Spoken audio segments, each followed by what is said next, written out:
Why do you see the speck that is in your brother's eye, but do not notice the log that is in your own eye? Or how can you say to your brother, let me take the speck out of your eye, when there is a log in your own eye? You hypocrite.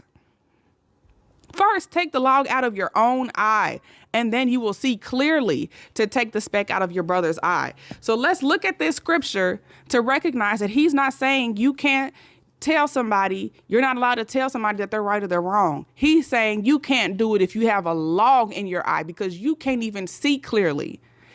When you have clear vision, when you have clear judgment, then you can see.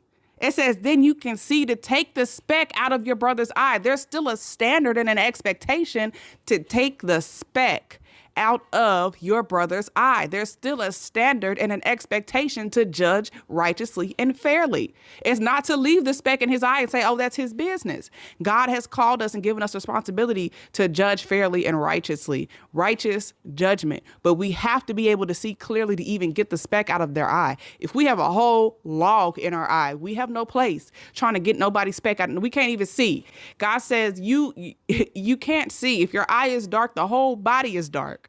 Right? And how great is that darkness? If we're going to judge, we have to judge fairly and righteously, not hypocritically.